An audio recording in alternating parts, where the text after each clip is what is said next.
Medusa. Greek की पौराणिक कथाओं में मेड्यूसा को एक पंखों वाली औरत के रूप में याद किया जाता है, जिसके बाल जहरीले सांपों के थे। 3 गॉर्गन बहनों में से वो एक थी। फोर्कस और कीटो की बेटी थी, जो सामुद्रिक देवताएं थे।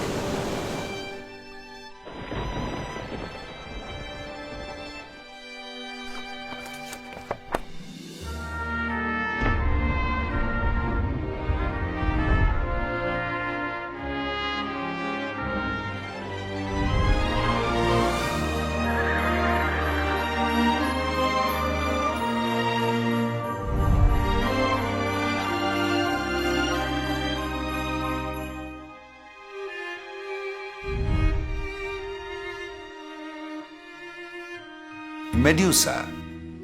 ग्रीक की पौराणिक कथाओं में मेड्यूसा को एक पंखों वाली औरत के रूप में याद किया जाता है, जिसके बाल जहरीले सांपों के थे। 3 गॉर्गन बहनों में से वो एक थी।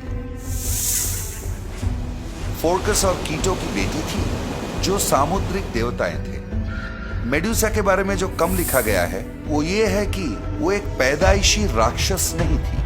कई कथाओं में लिखा गया है कि वो पैदाइशी राक्षस थी, पर कई कथाएं इसका विरोध करते हैं। ओविड के हिसाब से मेड्यूसा एक बहुत ही सुंदर औरत थी, जिसके लंबे, घने और सुनहरी बाल थे।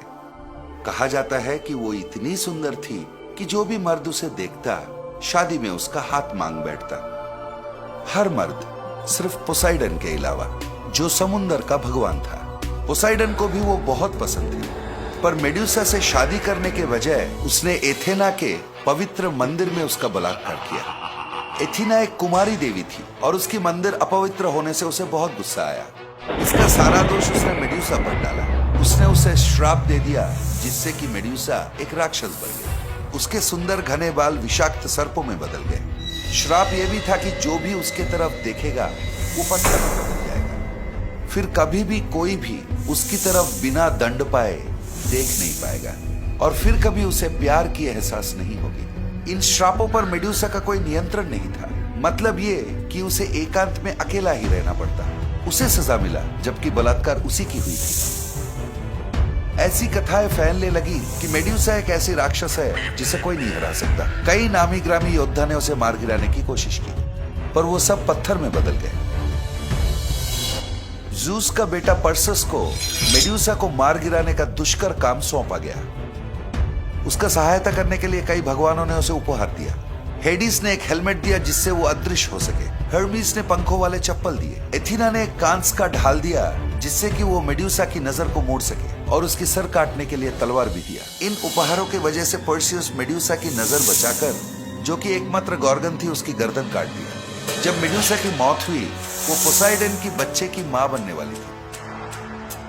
उसके कटे हुए गर्दन से पंखों वाला घोड़ा पेगासस और क्रिसॉर निकले।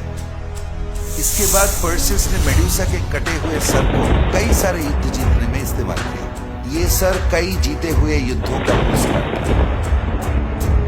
भले ही मेड्यूसा को राक्षस कहा गया है, लेकिन अपने समय में एक खलनायिका के तौर पे उसे सबसे ज्यादा गलत समझा गया है। शिकार होने के बावजूद एथेना ने उसे श्राप दे दिया। कई सारे योद्धाओं के खिलाफ ना चाहते हुए भी उसे लड़ना पड़ा, क्योंकि उसे मारना वीरता कहलाता। मौत के बाद उसके सर को एक सुरक्षात्मक ताबीज की तरह इस्तेमाल किया गया, जिससे कि बुराई से बचा जा सके।